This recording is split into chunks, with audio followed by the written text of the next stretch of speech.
জেলা বীরভূম বন সম্পদে, খনিজ সম্পদে, কৃষিজ সম্পদে পশ্চিমবঙ্গের অন্য জেলার থেকে পিছিয়ে নেই, বরঞ্চ কিছু ক্ষেত্রে অনেক সমৃদ্ধশালী।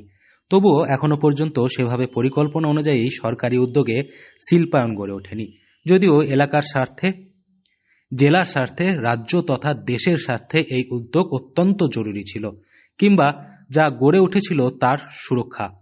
1855 সালে রেভিনিউ সার্ভেয়ার মিস্টার শেরউইল সাহেবের রিপোর্ট অনুযায়ী বীরভূমের আয়তন ছিল 3142 বর্গ মাইল, পূর্ব পশ্চিমে লম্বা 110 মাইল, প্রস্থে পূর্বাংশে 40 মাইল এবং পশ্চিমাংশে 30 মাইল। এই ভূখণ্ড সমস্ত জায়গা মানুষের বসবাসযোগ্য ছিল না।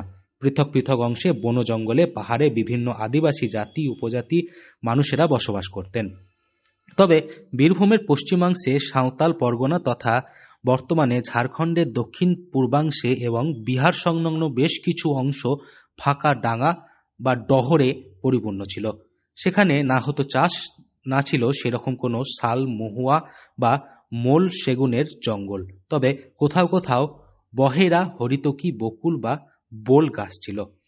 ছিল প্রচুর খেজুর বন, মাঝে মাঝে তালের সারি, আর ছিল বাঁশ বন, কোঙা, কিছু ক্যাকটাস জাতীয় বুনো ঝোপালো ছোট ছোট গাছ। শোনা যায় 1176 বঙ্গাব্দে ইংরেজির 1770 সালে বাংলায় সেই ভয়ঙ্কর মন্বন্তরের পরে এই স্থান, এই উঁচু নিচু জমি এতটাই ঝোপঝাড় জঙ্গলে ভরে উঠেছিল যে সেখানে দিনেও বাঘ, ভাল্লুক, হায়না, শিয়ালের মতো পশু পাখিরা ঘুরে বেড়াতেন।